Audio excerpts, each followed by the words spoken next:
Part 2. One Holy Night. Me importas tú y tú y tú, y nadie más que tú. Piel Canela, interpretada por María Victoria. Bobby Capo, autor. One Holy Night. About the truth, if you give it to a person, then he has power over you, and if someone gives it to you, then they have made themselves your slave. It is a strong magic. You can never take it back. Shak Uxmal Balokin. He said his name was Shak Uxmal Balokin. That's what he told me. He was of an ancient line of Mayan kings. Here, he said, making a map with the heel of his boot, this is where I come from. The Yucatan, the ancient cities. This is what Boy Baby said. It's been 18 weeks since Abuelita chased him away with a broom, and what I'm telling you I never told nobody, except Rachel and Lourdes, who know everything. He said he would love me like a revolution, like a religion. Abuelita burned the push cart and sent me here, miles from home, in this town of dust, with one wrinkled witch woman who rubs my belly with jade, and 16 nosy cousins. I don't know how many girls have gone bad from selling cucumbers. I know I'm not the first. My mother took the crooked walk, too, I'm told, and I'm sure my abuelita has her own story, but it's not my place to ask. Abuelita says it's Uncle Lalo's fault, because he's the man of the family, and if he had come home on time like he was supposed to, and worked the push cart on the days he was told to, and watched over his goddaughter, who was too foolish to look after herself, nothing would have happened, and I wouldn't have to be sent to Mexico. But Uncle Lalo says if they had never left Mexico in the first place, shame enough would have kept a girl from doing devil things. I'm not saying I'm not bad. I'm not saying I'm special.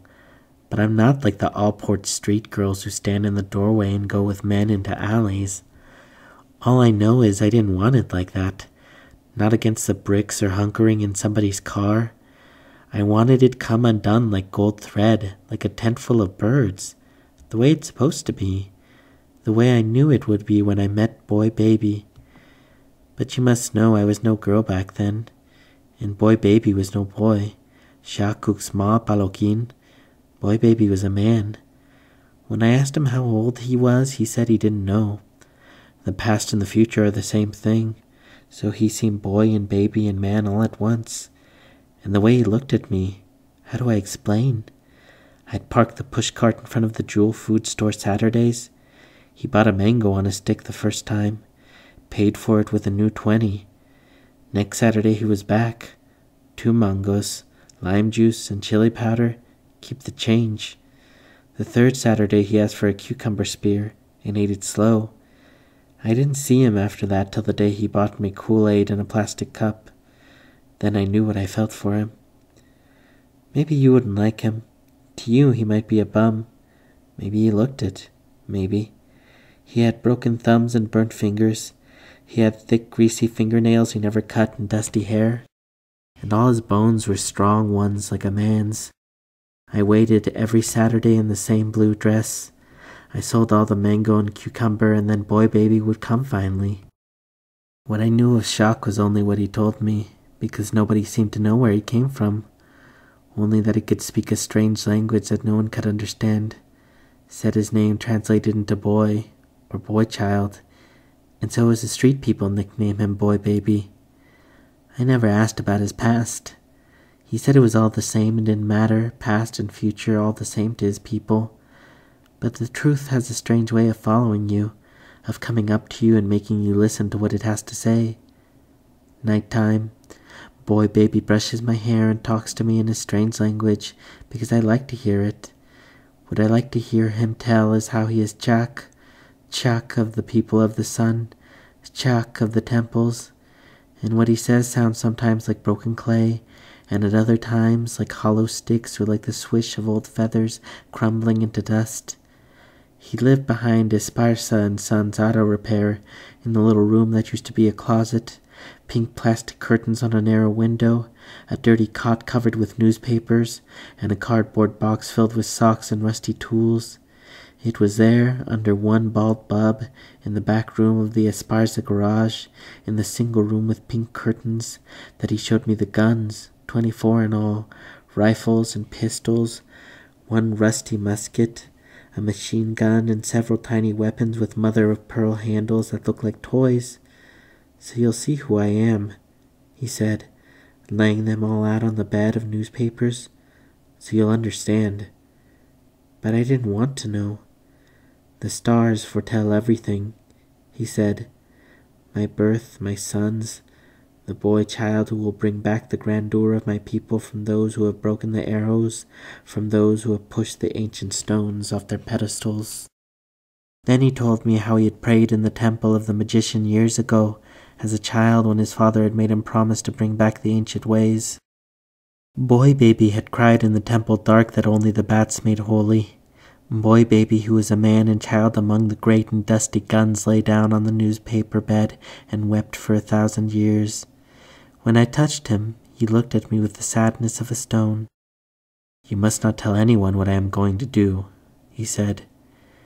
And what I remember next is how the moon, the pale moon with its one yellow eye, the moon of Tikal and Tulum and Chichen, stared through the pink plastic curtains. Then something inside bit me, and I gave out a cry as if the other, the one I wouldn't be anymore, leapt out. So I was initiated beneath an ancient sky by a great and mighty air, Chak Uxmal Balokin, I, Ixel, his queen. The truth is, it wasn't a big deal. It wasn't any deal at all. I put my bloody panties inside my t-shirt and ran home hugging myself. I thought about a lot of things on my way home. I thought about all the world and how suddenly I became a part of history, and wondered if everyone on the street, the sewing machine lady and the panaderia saleswoman, and the woman with 2 kids sitting on the bus bench didn't all know. Did I look any different? Could they tell? We were all the same somehow, laughing behind our hands, waiting the way all women wait, and when we find out we wonder why the world in a million years made such a big deal over nothing. I know I was supposed to feel ashamed, but I wasn't ashamed. I wanted to stand on the top of the highest building, the top floor, and yell, "I know." Then I understood why Abuelita didn't let me sleep over at Lourdes' house full of too many brothers, and why the Roman girl in the movies always runs away from the soldier, and what happens when the scenes in love stories begin to fade, and why brides blush, and how it is that sex isn't simply a box you check, M or F, on in the test we get at school. I was wise. The corner girls were still jumping into their stupid little hopscotch squares. I laughed inside and climbed the wooden stairs 2 by 2 to the 2nd floor rear, where me and Abuelita and Uncle Lalo live.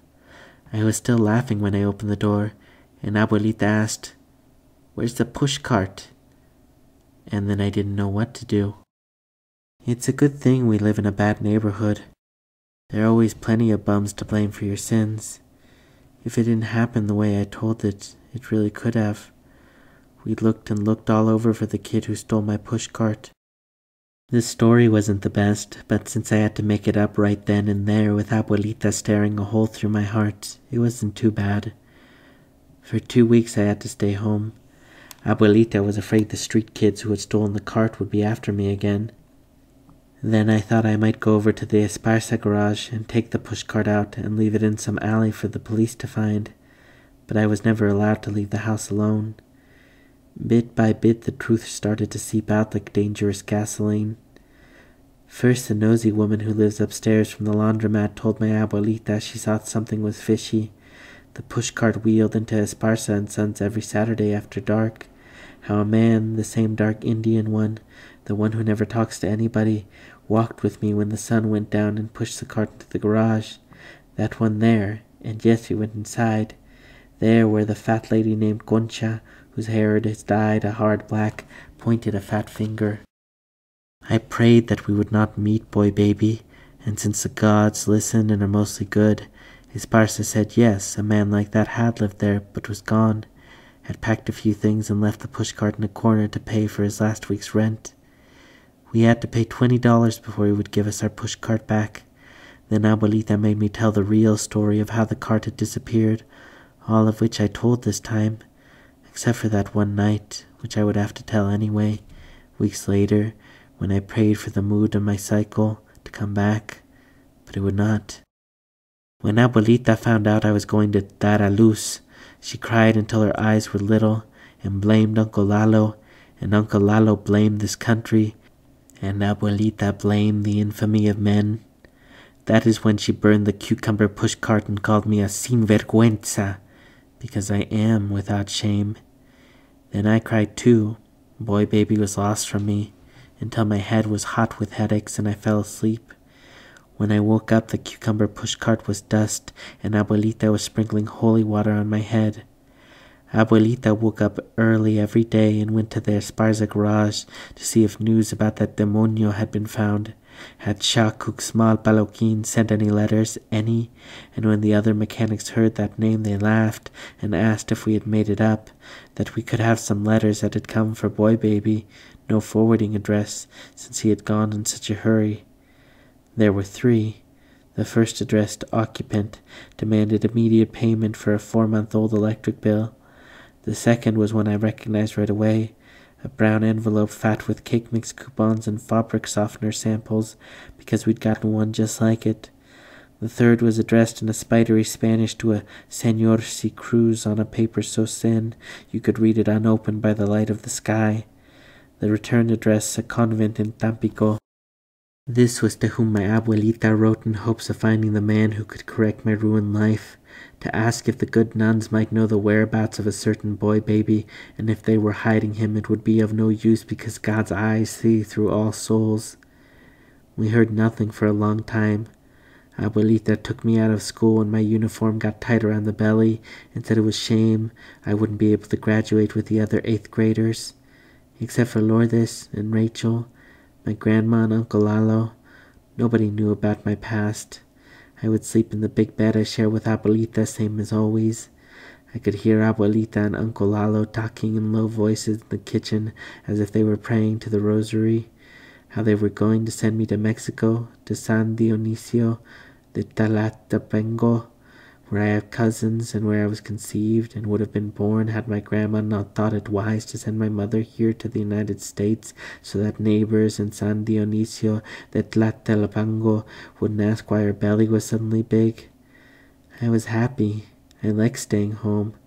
Abuelita was teaching me to crochet the way she had learned in Mexico, and just when I had mastered the tricky rosette stitch, the letter came from the convent which gave the truth about boy baby, however much we didn't want to hear. He was born on a street with no name in a town called Miseria. His father, Eusebio, is a knife sharpener. His mother, Refugia, stacks apricots into pyramids and sells them on a cloth in the market. There are brothers, sisters too, of which I know little. The youngest, a Carmelite, writes me all this and prays for my soul, which is why I know it's all true. Boy baby is 37 years old. His name is Chato, which means fat face. There is no Mayan blood. I don't think they understand how it is to be a girl. I don't think they know how it is to have to wait your whole life. I count the months for the baby to be born, and it's like a ring of water inside me reaching out and out until one day it will tear from me with its own teeth. Already I can feel the animal inside me stirring in his own uneven sleep. The witch woman says it's the dreams of weasels that make my child sleep the way he sleeps. She makes me eat white bread, blessed by the priest, but I know it's the ghost of him inside me that circles and circles and will not let me rest. Abuelita said they sent me here just in time, because a little later, boy baby came back to our house looking for me, and she had to chase him away with a broom. The next thing we hear, he's in the newspaper clippings his sister sends, a picture of him looking very much like stone, police hooked on either arm, on the road to Las Grutas de Zatacumbulzuna, the caves of the hidden girl, 11 female bodies, the last 7 years. and I couldn't read, but only stare at the little black and white dots that make up the face I am in love with. All my girl cousins here either don't talk to me, or those who do ask questions are too young to know not to ask. What they want to really know is how it is to have a man, because they're too ashamed to ask their married sisters. They don't know what it is to lay so still until sleep breathing is heavy, for the eyes in the dim dark to look and look without worry at the man bones in the neck, the man wrist and man jaw, thick and strong, all the salty dips and hollows, the stiff hair of the brow and sour swirl of sideburns, to lick the fat earlobes that taste of smoke and stare at how perfect is a man. I tell them, it's a bad joke. When you find out, you'll be sorry. I'm going to have 5 children. 5. 2 girls, 2 boys, and 1 baby. And the girls will be called Lisette and Maritza. And the boys I'll name Pablo and Sandro. And my baby will be named Alegre, because life will always be hard. Rachel says that love is like a big black piano being pushed off the top of a 3-story building and you're waiting on the bottom to catch it. But Lourdes says it's not that way at all. It's like a top, like all the colors in the world are spinning so fast they're not colors anymore, and all that's left is a white hum. There was a man, a crazy, who lived upstairs from us when we lived on South Loomis. He couldn't talk, just walked around all day with his harmonica in his mouth. Didn't play it, just sort of breathed through it all day long, weaving in and out, in and out. This is how it is with me. Love, I mean.